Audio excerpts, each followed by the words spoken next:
아멘. 우리 오늘 2부 예배 나오신 모든 분들, 또 그리고 가정에서 예배하는 우리 사랑하는 우리 성도들에게 하나님이 큰 은혜 주시고 평강을 더하여 주시기를 간절히 바랍니다. 우리 옆에 계신 분들에게 하나님의 은혜와 평강이 함께 하시기 바랍니다. 서로 축복하겠습니다. 하나님의 은혜와 평강이 함께 하시기를 바랍니다. 감사합니다. 우리 5월은 가정의 달입니다. 우리 모든 성도들의 가정에 하나님의 풍성한 사랑과 은혜가 늘 충만히 넘치기를 간절히 바라겠습니다.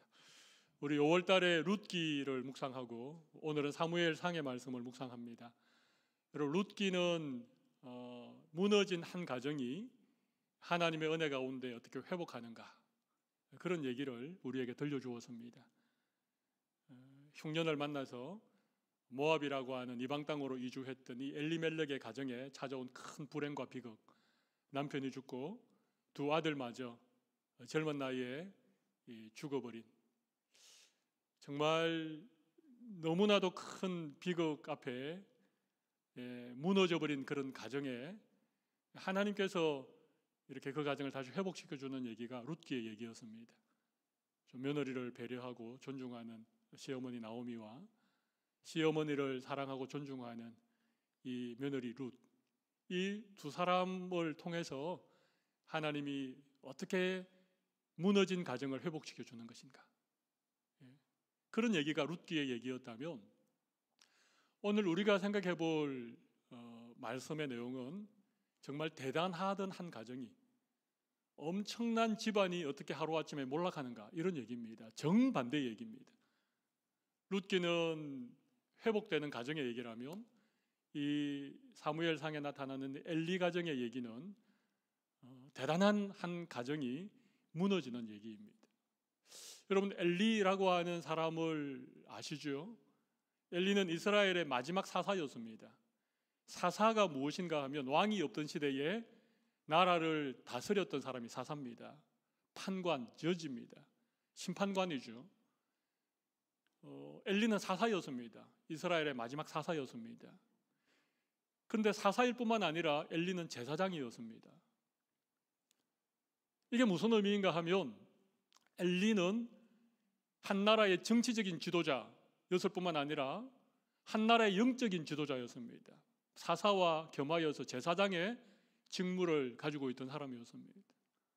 그러니까 이 엘리는 정말 대단한 파워를 가지고 있는, 막강한 권력을 가지고 있는 그런 사람이었습니다. 정치적인 지도자와 종교적인 지도자를 겸하고 있는 그런 사람이었으니까 이 가정이 정말 대단한 가정이었습니다. 하늘에 나르는 새도 떨어뜨릴 만큼 힘을 가지고 있는 가정이었습니다. 제가 왜 이렇게 말씀드리는가 하면, 엘리가 나이 많아 이제 늙었고 두 아들 홈니와 비느하서, 우리가 잘 아는 이 두 아들이 아버지를 대신해서 제사장 직무를 행하는데, 이 두 아들이 좀 불량한 아들이었습니다.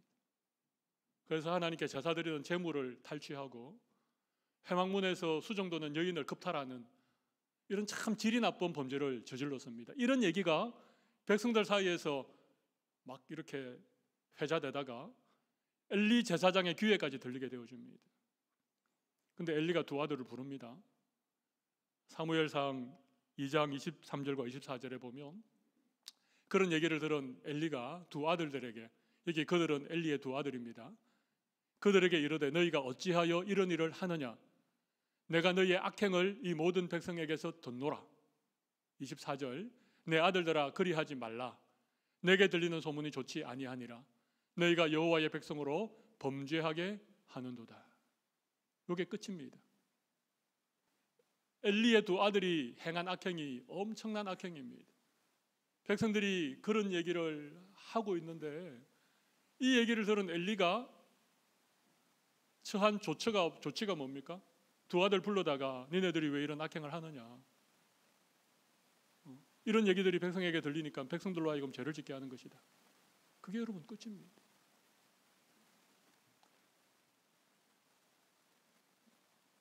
아무도 이 엘리의 가정을 건드릴 수 없었습니다. untouchable. 아무도 아들들의 잘못에 대해서 책임을 묻고 그 죄에 상응하는 대가를 치르게 할 수 있는 사람이 없었습니다. 왜냐하면 엘리가 사사 겸 제사장이었기 때문에 그렇습니다. 그냥 아들들에게 니네들이 왜 이러느냐 말로서 점잖게 다 이러는 것으로 모든 게 다 무마되어져 버렸습니다. 이 정도로 엘리의 가정이 대단한 가정이었습니다. 그런데 이 가정이 하루아침에 몰락합니다. 블레셋과의 전쟁에서 아버지가 죽고 두 아들들이 죽고 며느리는 아이를 해산하다가 죽고 한 가정이 풍비박산 나는 이런 일들이 일어나게 되었는데, 이 엘리의 며느리인 비느하스의 아내인 이 여인이 죽으면서 태어난 아들의 이름을 뭐라고 짓습니까? 이가봇이라고 짓죠. 이가봇. 여러분, 이가봇의 뜻은 영광이 없다, 그런 의미입니다. 오늘 성경 본문에는 하나님의 영광이 이스라엘에서 떠났다 하고 이름을 이가봇이라 하였다. 영광이 떠나가다, 영광이 없다, 그런 의미가 이가봇입니다. 엘리의 가정에 하나님의 영광이 떠나버리니까 이 가정이 완전히 몰락해버린 것입니다. 그렇다면 오늘 저는 우리 성도들과 함께 왜 이 엘리의 가정에 하나님의 영광이 떠날 수밖에 없었는가, 그런 점들에 대해서 함께 말씀 연회를 나누겠습니다. 여러분, 우리의 가정에 돈도 있고 건강도 있고 권력도 있어도 우리 가정에 하나님의 영광이 떠나면 그때로부터 우리의 가정은 그냥 무너지는 것입니다.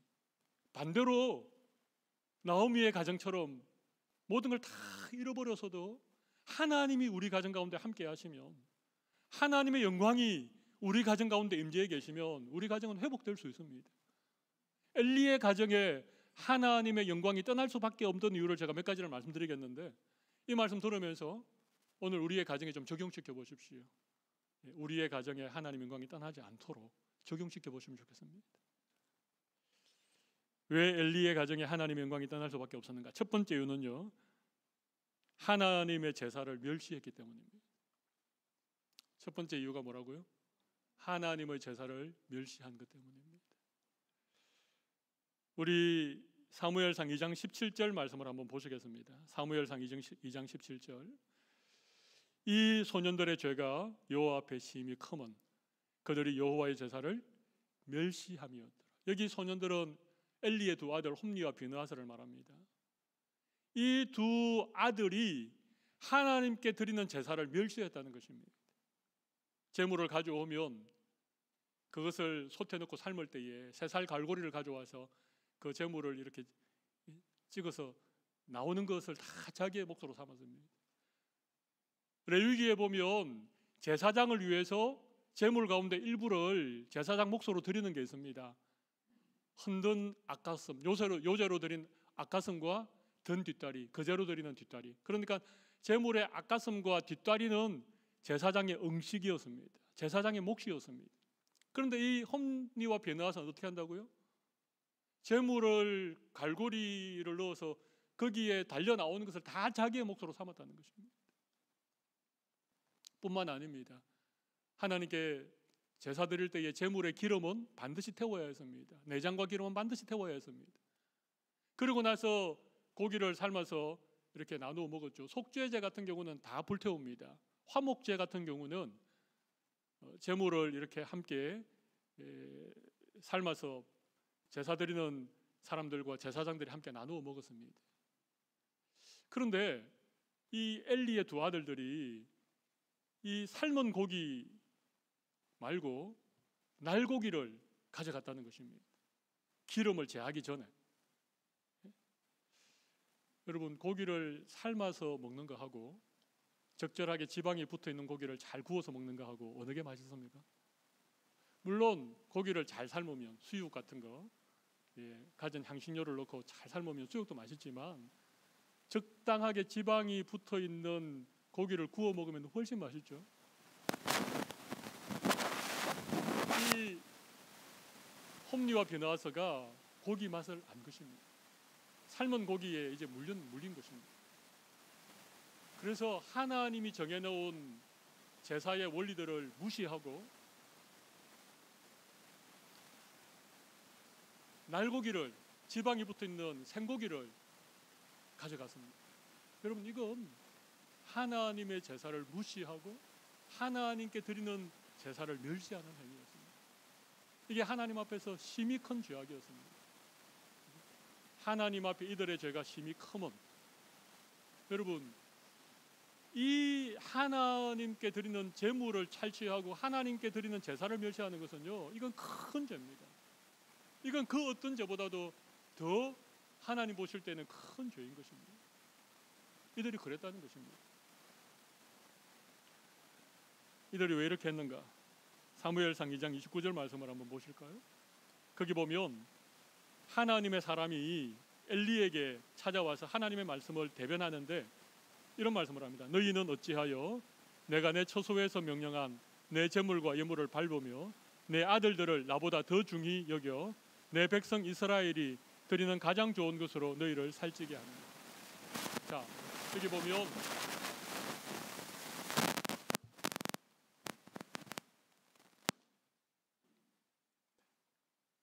너희는 어찌하여 내가 내 처소에서 명령한 내 제물과 예물을 밟으며, 제물을 밟는다고 얘기하죠.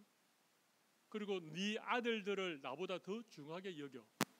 하나님보다도 아들들을 더 사랑했다는 것입니다. 하나님이 우선이 아니고 아들들이 더 우선이었다는 것입니다. 그리고 이스라엘 백성들이 드리는 가장 좋은 제물을 하나님께 드리지 않고 그것으로 자기들을 살찌운다는 것입니다. 이게 엘리와 그의 아들들이 하나님의 제사를 멸시하는 구체적인 얘기입니다.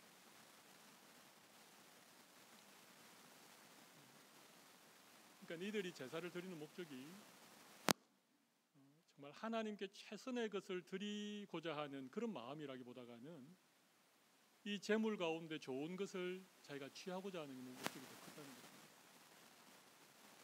하나님보다도 자기를 사랑하고 하나님보다도 자기 아들들을 사랑했다는 것입니다. 여러분, 하나님께 제사를 왜 드립니까? 나를 위해 드리는 것입니까? 하나님을 위해 드리는 것입니까? 하나님을 위해 드리는 것이지. 하나님을 위해 드리는 것입니다. 그런데 이 엘리와 두 아들들은 자기들을 위해서 제사를 드리고 있는 것입니다. 여러분, 예배는 왜 드립니까? 내가 은혜 받으려고 드리는 것입니까? 아닙니다. 예배는 하나님께 온전히 올려드리는 것입니다.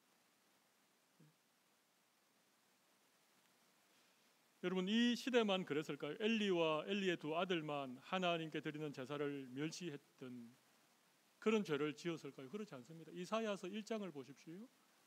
이사야 1장 11절로 13절에 보면 이런 말씀이 있습니다. 여호와께서 말씀하시되 너희의 무수한 제물이 내게 무엇이 유익하냐? 나는 순양의 범죄와 살찐 짐승의 기름에 배불렀고 나는 수송아지나 어린 양이나 순염소의 피를 기뻐하지 아니하노라. 12절 너희가 내 앞에 보이러 오니 이것을 누가 너희에게 요구하였느냐? 내 마당만 밟을 뿐이니라. 13절 헛된 재물을 다시 가져오지 말라. 분향은 내가 가정이 여기는 바요 월삭과 안식일과 대회로 모이는 것도 그러하니 성회와 아울러 악을 행하는 것을 내가 견디지 못하겠노라. 이사야 시대에도 하나님의 제사를 멸시했던 사람들이 많았습니다. 헛된 재물을 가져오는 사람들이 많이 있었습니다. 그들이 제사 드릴 때에 태우는 분향을 하나님이 가정이 여긴다, 그렇게 말씀하셨습니다. 여러분, 이 시대뿐만 아닙니다. 말라기를 보십시오. 말라기 1장에 보면 1장 6절에 보면 이런 말씀이 있습니다. 내 이름을 멸시하는 제사장들아, 나 만군의 여호와가 너에게 이르기를 아들은 그 아버지를, 종은 그 주인을 공경하나니 내가 아버지일진데 나를 공경함이 어디 있느냐? 내가 주인일진데 나를 두려워함이 어디 있느냐? 하나 너희는 이르기를 우리가 어떻게 주의 이름을 멸시하였나이까 하는도다. 자기들은 하나님의 이름을 멸시해놓고 우리가 언제 하나님을 멸시했습니까? 10절을 보실까요? 만군의 여호와가 이르노라 너희가 내 제단 위에 헛되이 불사르지 못하게 하기 위하여 너희 중에 성전문을 닫을 자가 있었으면 좋겠도다. 내가 너희를 기뻐하지 아니하며 너희가 손으로 드리는 것을 받지도 아니하노라. 하나님이 이스라엘 백성들이 하나님을 멸시하면서 하나님께 드리는 제사를 멸시하면서 그래도 너무나도 형식적으로 헛된 재물을 눈먼 것들, 저는 것들, 그런 것들 하나님 앞에 드리니까 하나님이 너무 속이 상하셔가지고 누군가 나를 위해서 성전문을 좀 닫아주면 좋겠다. 제사를 안 드렸으면 좋겠어. 형식적인 제사를 드리기보다가 헛된 재물을 드리기보다가 가정한 것들로 그렇게 드리기보다가는 제사를 드리지 않는 게 좋겠다. 하나님은 예배하는 자를 찾으시고 하나님은 제사를 기뻐하시는데 하나님의 마음이 오죽하면 성전문을 닫았으면 좋겠다. 그렇게 말씀하시겠습니다. 여러분, 이게 엘리 시대, 이사야 시대, 말라기 시대 뿐이었을까요? 우리가 하나님을 제사하는 것은 오늘날로 말하면 예배 아니겠습니까? 우리가 정말 우리가 드리는 예배가 하나님이 정말 기뻐하시는 예배를 드리고 있습니까? 사도 바울은 우리의 일상의 예배를 중요하게 그렇게 말씀하셨습니다. 너희의 몸을 하나님 기뻐하시는 산 제물로 드리라. 이는 너희의 드릴 영적 예배니라. 우리의 삶 전부가 사실 하나님께 드려지는 예배인 것이죠. 그런데 과연 우리의 삶의 예배가 정말 하나님이 기뻐 받으실 만한 그런 삶을 살아갑니까? 성애와 더불어 악을 행하지 않습니까? 일주일 내내 내 마음대로 세상 욕심을 따라 죄짓고 살아가다가 주일 하루 예배 시간에 와서 그냥 하나님께 다시 용서받고, 혹시 그렇게 예배 생활을 하고 있지 않습니까? 여러분, 예배를 멸시하는 가정은요, 하나님의 영광이 떠날 수밖에 없습니다. 하나님의 영광이 머물러 있을 수가 없는 것입니다. 하나님이 함께하지 않는 가정의 결과는 불을 보듯 뻔한 것입니다. 오늘 하나님 앞에 드리는 예배가 회복되는 우리 모든 성도들의 가정이 되시기를 간절히 바랍니다. 예배가 회복되면, 온전한 예배를 하나님 앞에 올려드리면 하나님께서 다시 우리의 가정 가운데 영광으로 함께 하실 줄로 믿습니다. 두 번째 영광이 떠날 수밖에 없는 이유는요, 진정한 회개가 없었다는 것입니다. 진정한 회개의 부재입니다. 진정한 회개의 부재. 여러분, 오늘 우리가 읽진 않았습니다만은 사무엘상 2장 23절 24절, 거기 아까 살펴보았지만 백성들로부터 아들들의 죄를 듣게 되었을 때에 엘리가 그냥 말로 자녀들을 훈계하는 정도로 끝을 냈습니다. 그게 회개가 없었습니다. 한 구절을 더 볼까요? 사무엘상 2장 27절과 34절과 35절을 한번 보여주실까요? 하나님의 사람이 엘리에게 와서, 하나님이 사람을 엘리에게 보냈습니다. 그죠? 그에게 이르되 여호와의 말씀에 너희 조상의 집이 애굽에서 바로의 집에 속하였을 때에 내가 그들에게 나타나지 아니하였느냐. 34절, 내 두 아들 홈니와 비느하스가 한날에 죽으리니 그 둘이 당할 그 일이 내게 표징이 되리라. 35절, 내가 나를 위하여 충실한 제사장을 일으키리니 그 사람은 내 마음 내 뜻대로 행할 것이라. 내가 그를 위하여 견고한 집을 세우리니 그가 나의 기름 부음을 받은 자 앞에서 영구히 행하리라. 이 말은요, 하나님이 엘리의 가정은 패하고 신실한 하나님의 사람 사무엘을 통하여 다시 하나님의 일들을 행하겠다, 엘리 가정의 심판을 하나님이 지금 얘기하는데, 이 얘기를 들었던 엘리의 반응이 아무런 반응이 없습니다. 이렇게 말씀드릴 수 있는 이유가 그 다음 장인 사무엘상 3장 19절을 보면 알 수 있습니다. 18절을 보십시오. 거기 보면요, 사무엘이 그것을 그에게 자세히 말하고, 여기 사무엘은요 어린 사무엘입니다. 사무엘에게 하나님이 나타나셔서 엘리의 가정에게 행할 심판을 말씀하셨거든요. 그러니까 엘리가 사무엘에게 하나님 너에게 뭐라고 말씀하셨는지 나한테 좀 자세하게 얘기하라. 하나도 빼지 말고 얘기하라. 그래서 지금 사무엘이 엘리에게 하나님께로부터 들었던 심판의 말씀을 전하고 있는 것입니다. 사무엘이 그것을 그에게 자세히 말하고 조금도 숨기지 아니하니, 그가, 여기 그는 엘리죠, 그가 이르되 이는 여호와시니 선하신 대로 하실 것이니라 하니라. 엘리가 한 이 말씀이 굉장히 믿음 있는 얘기처럼 들리죠? 아닙니다. 아닙니다. 지금 하나님이 엘리의 가정을 심판하겠다, 너희의 집이 완전히 망할 것이다, 너희 가정에 늙은이가 없어질 것이다, 너희 집이 거름더미처럼 그렇게 하나님의 심판을 받을 것이다, 이런 얘기를 듣고 있는데 엘리가 지금 뭐라고 한다고요? 하나님이 선하시니 하나님이 말씀하신 대로 이루어질지어다. 여기에 엘리가 옷을 찢었다는 얘기가 없습니다. 여기 엘리가 하나님 앞에 자기의 죄를 통해 자복하고 하나님 앞에 회개하고 용서를 구했다는 얘기가 아무데도 없습니다. 저는 이렇게 생각합니다. 하나님이 백성들의 입을 통하여서 그 두 아들들이 행하는 그 잘못에 대해서 엘리에게 들려주셨을 때에, 그때 엘리가 그때 깨닫고 큰일 났구나, 이거 우리 두 아들들이 하나님 앞에 심각한 죄를 범하구나. 아들들아 와라, 우리가 하나님 앞에 우리의 옷을 찢고 우리의 마음을 찢고 하나님 앞에 죄를 뒤집어쓰고 회개하자. 만약 그랬다면 하나님이 그 가정을 다시 한번 기회를 주셨는지 모르겠습니다. 하나님의 사람이 엘리에게 와서 엘리의 가정에 일어날 하나님의 심판에 대해서 경고했을 때에 그때라도 엘리가 정신을 차리고 하나님 앞에 진심으로 회개했다면 어땠는지 모르겠습니다. 하나님이 이제는 어린 사무엘을 통해서도 엘리의 가정에 임할 하나님의 심판을 경고했습니다. 그때 하나님은 선하시니 하나님이 하신 말씀이 다 이루어질 것이다. 그렇게 점잖게 얘기하지 말고 그때라도 어린아이처럼 하나님 앞에서 정말, 여러분 엘리가 사사 아닙니까? 엘리가 제사장 아닙니까? 나이도 많지 않았습니까?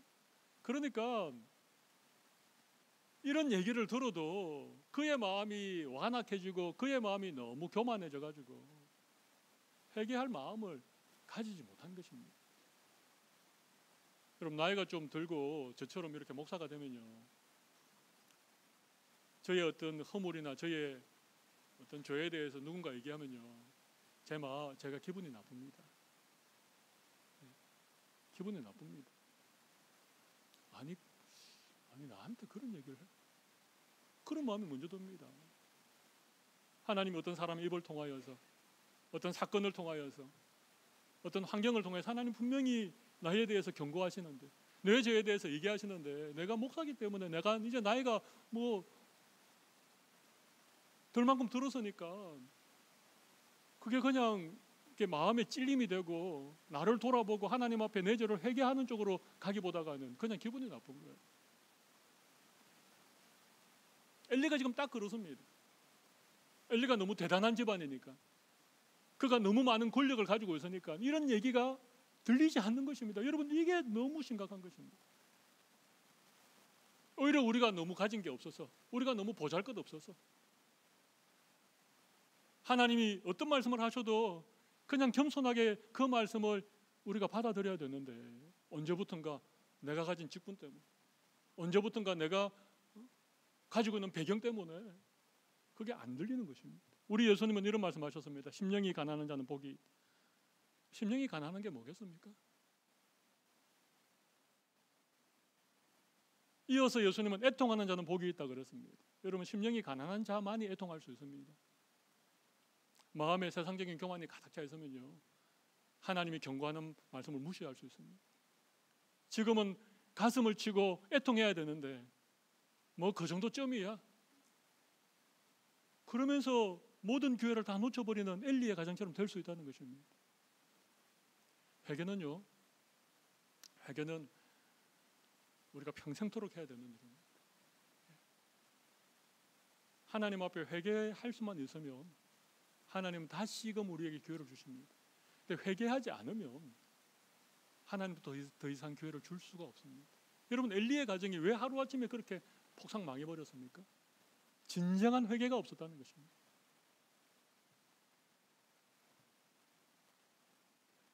하나님께서 오늘도 말씀을 통해서 우리의 가정에 말씀하여 주시고, 혹시라도 우리의 가정 가운데 하나님 앞에 범죄한 것이 있다면, 아버지로서, 어머니로서, 자녀로서 혹 우리 가정에 하나님 앞에 잘못한 것이 있다면 여러분 정말 하나님 앞에 진심으로 하나님 앞에 회개해 보십시오.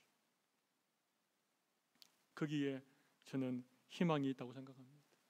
거기에 하나님께서 은혜를 베풀 여지가 바로 거기에 있는 것이죠. 엘리의 가정이 이렇게 하루아침에 무너졌던 두 번째 이유가 뭐라고요? 진정한 회개가 없었다는 것입니다. 세 번째 이유는 조금 더 어렵습니다. 제가 제목을 너무 어렵게 붙여서 죄송합니다. 세 번째 이유가 뭐라고요? 종교적 신앙의 결말입니다. 이건 엘리의 가정이 너무나도 당연히 맞이할 수밖에 없었던 인생의 결론이라는 것입니다. 종교적인 신앙 때문입니다. 오늘 우리가 읽었던 본문 21절과 22절을 다시 한번 보실까요?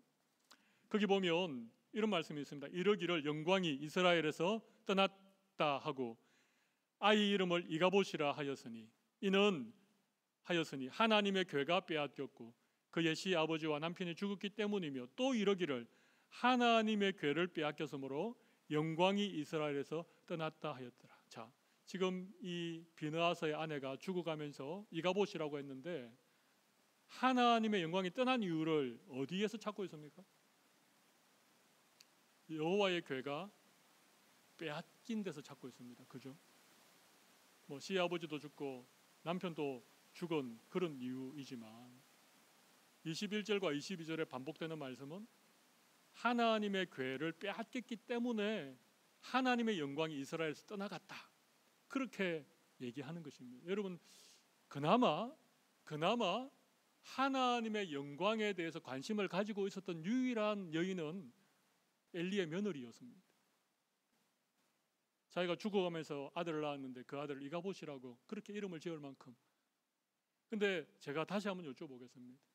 이스라엘에서 하나님의 영광이 떠난 것이 법궤를, 언약궤를 빼앗겼기 때문입니까? 그들이 전쟁에서 패하고 엘리가 죽고 엘리의 두 아들들이 죽었기 때문에 하나님의 영광이 떠났습니까? 아닙니다. 그게 아닙니다. 법궤를 빼앗겼기 때문에 하나님의 영광이 떠난 것이 아니라 하나님의 영광이 떠났기 때문에 법궤도 빼앗겼고 전쟁에서도 패하고 엘리의 가문도 무너진 것입니다. 법궤는 중요하죠. 하나님이 이렇게 법궤 언약궤를 만들라 그러시고 그 위에 구름 가운데 내가 임재하겠다 그렇게 말씀하셨죠. 그래서 하나님의 언약궤가 있는 그곳은 정말 거룩한 곳이었습니다. 그곳에 하나님께서 임재해 계시는 그런 어떤 하나님 임재의 상징이 법궤입니다. 그런데 여러분, 법궤만 우리가 가지고 있으면 하나님은 그냥 우리와 늘 함께 하십니까? 이스라엘이 블레셋과 지금 전쟁을 펼치고 있습니다. 그런데 이스라엘이 첫 번째 전쟁에서 크게 패합니다. 4,000명이 전사를 하게 됩니다. 그러니까 이스라엘의 장로들과 지도자들이 모여서 막 긴박하게 작전 회의를 합니다. 근데 결론이 뭐였는가 하면 실로의 그룹 사이에 있는 여호와의 언약궤를 가져오자. 하나님의 언약궤가 여기 있으면 우리가 승리하게 될 것이다. 그래서 급하게 사람을 실로에 보내어서 홈리와 비느하스를 시켜서 하나님의 언약궤를 전쟁터에 가져옵니다.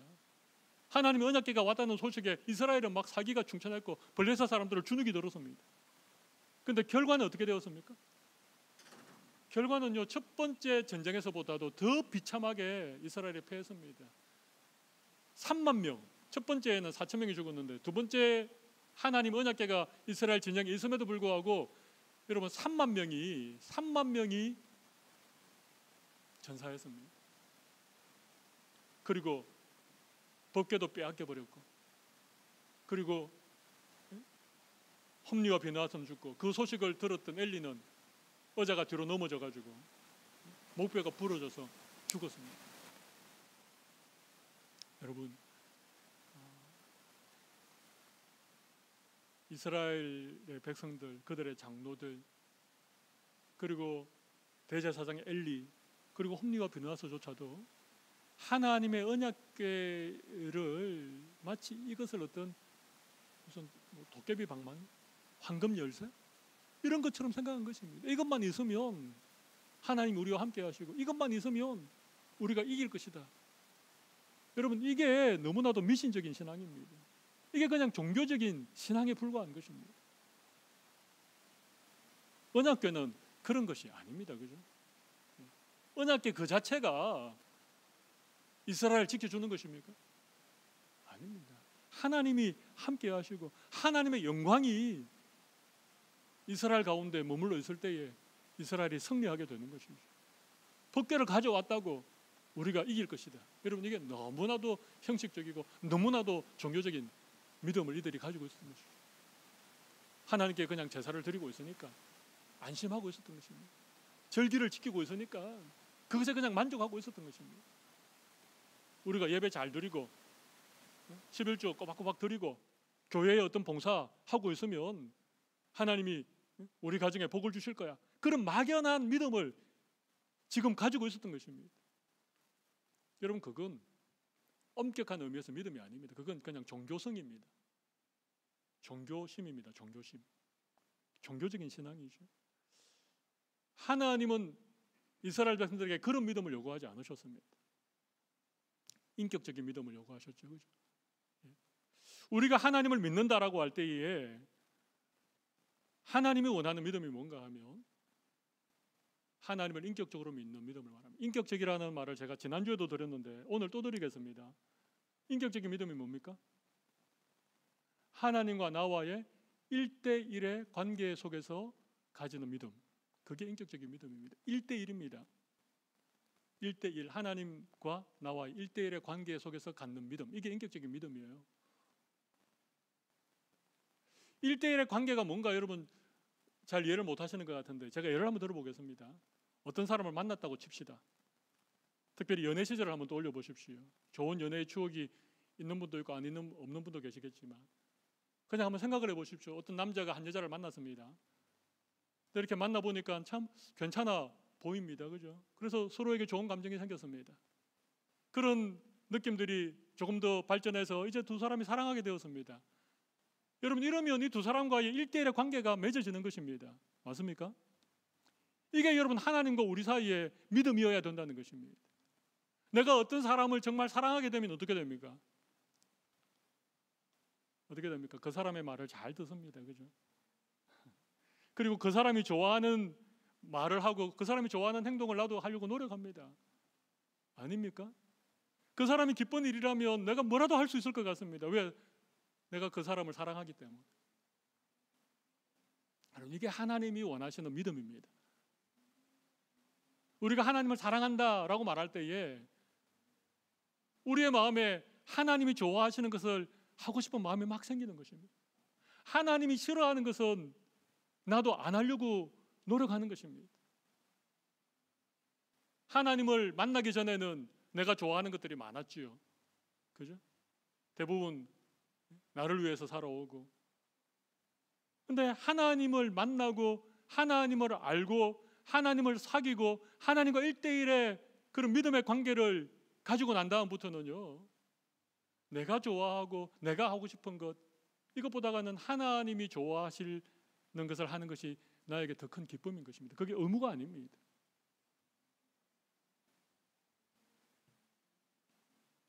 이랬던 두 사람이 결혼을 하고 찢고 볶으면서 같이 살다 보니까 어느 순간 관계가 이제 대면대면해지고, 그죠? 이제는 막 서로가 그냥 좀 그래가지고 어떻게 하면 남편을 좀 더 괴롭힐 것인가, 어떻게 하면 아내에게 더 상처 주는 말 할 것인가, 이런 부부들이 있으시죠? 한 집에 살아도 그건 좋은 관계가 아닌 것입니다.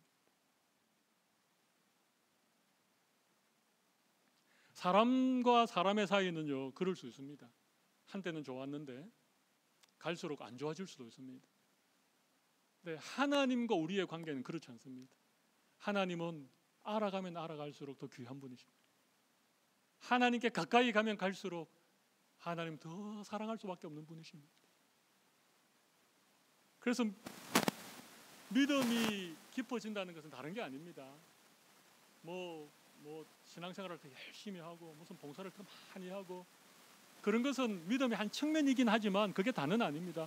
믿음이 깊어지고 믿음이 좋아진다는 것은 하나님을 더 사랑하고 하나님이 원하는 것을 더 하고 싶은 마음이 부릴 듯 일어나는 것입니다. 나를 위한 삶을 살아온 사람들은 그냥 수요일 날 저녁에 그냥 편하게 앉아서 TV 보면서 그냥 시간을 보내고 싶은 마음이 더 크겠지만, 하나님을 정말 사랑하는 사람이라면 수요 기도회에 나와서 교회를 위해서, 성도들을 위해서 기도하는데 마음을 모으고 거기 가는 것이 더 기쁜 마음이 자연스럽게 드는 것입니다. 제가 너무 단적인 예를 들어 죄송합니다만 그런 것입니다. 예전에는 돈 되는 일이라며 막 거기에 모든 것을 다 올인하면서 살았지만 하나님을 더 사랑하게 되면 어느 순간 돈 버는 것보다도 하나님을 기쁘게 하는 것이 더 소중하다는 것을 알게 되는 거예요. 억지로 하는 것이 아니라 그런 마음이 내 마음에 기쁘게 되는 것입니다. 여러분, 종교적인 신앙은요, 결말이 뻔합니다. 종교적인 믿음을 가지고 신앙생활을 하면은요, 나중에 크게 후회할 일이 생깁니다. 엘리의 가정이 그랬습니다. 제사장의 가문이었기 때문에 이스라엘의 모든 제사를 그 가정에서 다 드렸습니다만, 그 가정은 하나님의 제사를 멸시하는 것 때문에 그들이 완전히 망해버렸습니다. 말씀을 좀 마무리하기를 원합니다. 여러분, 이게 음양이 상태가 좋지 않은 상황에서 말씀을 그래도 끝까지 이렇게 경청해 주셔서 너무너무 감사합니다. 우리의 예배는 주변의 환경이 방해할 수 없다고 생각합니다. 조금 오늘 이렇게 귀가 조금 불편하셨을지라도 오늘 주셨던 말씀을 잘 기억해 보십시오. 그래서 우리 가정이 정말 나오미와 룻의 가정처럼 정말 하나님께 회복되기 위해서 우리가 생각할 게 세 가지입니다. 하나는 하나님 앞에 예배를 잘 드리는 것입니다. 하나님이 기뻐하시는 예배를 회복하는 것입니다. 두 번째는요, 하나님께서 우리에게 말씀해 주실 때마다 우리의 마음을 찢는 진정한 회개를 우리 죽을 때까지 계속 하실 수 있는 것입니다. 또 한 가지는 형식적이고 종교적이고 미신적인 그런 믿음이 아니라 하나님과의 인격적인 믿음을 지금부터라도 새롭게 시작하는 것입니다. 새롭게 시작하십시오. 이 믿음만 가지면 아무 문제 없습니다. 오미크론이 아니라 오미크론 할아버지가 와도 하나님에 대한 올바른 인격적인 믿음만 가지고 있으면 아무 문제 없습니다. 어쩌면 하나님께서 우리의 믿음을 연단시키기 위해서 여러 가지 상황 가운데 우리를 이렇게 찾아오시는지 모르겠습니다. 오늘 예배하는 우리 사랑의 교회 모든 성도들은 이런 하나님을 잘 믿는 믿음의 가정이 되셔서 그 가정 가운데 하나님의 영광이 임재해 계시는 그런 귀한 은혜가 우리 모든 성도들의 가정에 함께 임하기를 간절히 바라겠습니다. 이 시간 가슴에 손을 올리시면 제가 한번 기도하도록 하겠습니다. 살아계신 하나님,